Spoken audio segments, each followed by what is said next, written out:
America क्या अरविंद केजरीवाल का समर्थन कर रहा है और पीएम मोदी का विरोध? भारत और अमेरिका के संबंध में अविश्वास ऐतिहासिक रूप से रहा है। कहा जाता है कि दोनों देश एक दूसरे के बिना रह नहीं सकते हैं और एक साथ भी नहीं रह सकते।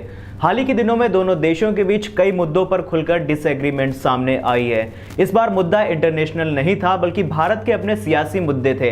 तो चलिए समझते हैं कि मुद्दे क्या हैं, अमेरिका और भारत के बीच क्या क्या चल रहा है। क्या सच में अमेरिका भारत को एक कमजोर देश की तरह देखना चाहता है? चलिए जानते हैं। नमस्कार and welcome, you are watching rising Bharat. I am Aviraj.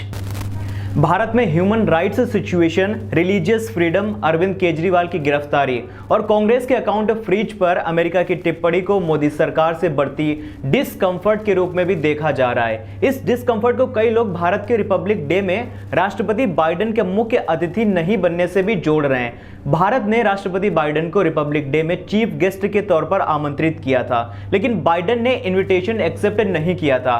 दूसरे विश्व युद्ध के बाद जब दुनिया सोवियत यूनियन और अमेरिका के नेतृत्व में दो पोल्स में बट गई तो भारत नॉन अलाइनमेंट की बात कर रहा था, लेकिन कंसेप्चुअल रूप से सोवियत यूनियन के साथ था। सोवियत यूनियन ने 1956 में हंगरी, 1968 में चेकोस्लोवाकिया और 1979 में अफगानिस्तान पर हमला किया तो भारत ने इसकी निंदा नहीं की थी। 2022 में जब यूक्रेन पर रूस ने हमला किया तब भी भारत ने इस हमले की निंदा नहीं की।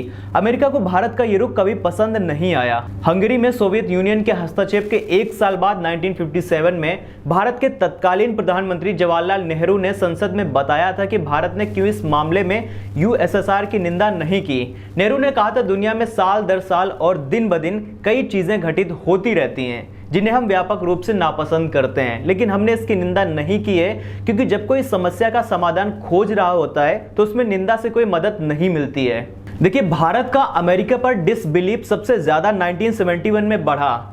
तब पाकिस्तानी सेना ने पूर्वी पाकिस्तान, वो अब बांग्लादेश है, यहां पर हमला किया था। चाइना और अमेरिका तब पाकिस्तान के साथ थे और इसी दौरान भारत की तत्कालीन प्रधानमंत्री इंदिरा गांधी ने सोवियत यूनियन के साथ फ्रेंडशिप ट्रीटी पर हस्ताक्षर किया था। रिचर्ड निक्सन ने पाकिस्तान के समर्थन में बंगाल की खाड़ी में वॉरशिप तक भेज दिया था।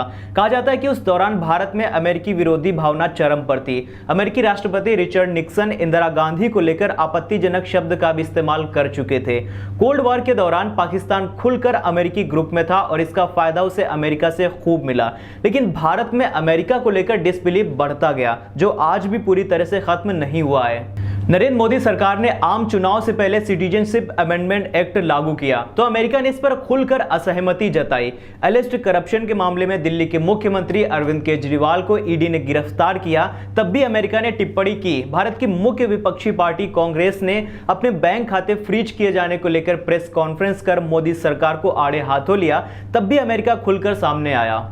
लेकिन अब यह सवाल आता है कि अमेरिका किसका साथ दे रहा है। स्ट्रेटेजिक अफेयर्स के एक्सपर्ट ब्रह्म चेलानी लिखते हैं कि टीम बाइडेन ने बांग्लादेश चुनाव में इंटरफेरेंस करने की कोशिश की। इसके तहत अमेरिका ने बांग्लादेश के अधिकारियों के खिलाफ वीजा बैन लगाया, लेकिन शेख हसीना की जीत के बाद अमेरिका ने मेलजोल बढ़ाने की कोशिश की। अब अमेरिका भारत की चुनावी प्रक्रिया में हस्तक्षेप करने की कोशिश कर रहा है। भारत में अमेरिका के एम्बेसडर एरिक गासेटी ने पिछले महीने इंडिया टुडे कॉन्क्लेव में भारत में सीएए लागू करने पर चिंता जताते हुए कहा था कि अमेरिकी किसी देश से दोस्ती के कारण अपने सिद्धांतों को छोड़ नहीं सकता है। सिद्धांतों के मामले में यह मायने नहीं रखता कि हमारे संबंध किससे कितने गहरे हैं और किससे कितनी दुश्मनी है। हम अपने सिद्धांतों के साथ खड़े रहते हैं। अगर हमारे लोकतंत्र में कुछ गड़बड़ी है तो मैं आपको भी आमंत्रित करता हूं कि आप उसे रेखांकित कीजिए। यह कोई एक तरफा मामला नहीं है, ऐसा उनका कहना था।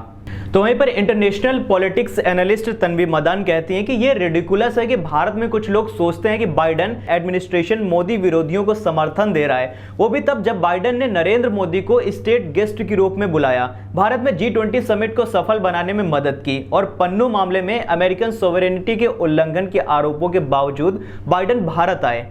लेकिन इस बात का जवाब देते हुए जगन्नाथन ने लिखा कि अमेरिका निश्चित तौर पर कमजोर भारत चाहता है ताकि यूक्रेन जैसे मामले में उसकी नीतियों का समर्थन करे। अमेरिका मजबूत भारत नहीं चाहता है जो अपने हितों की रक्षा खुद कर सके।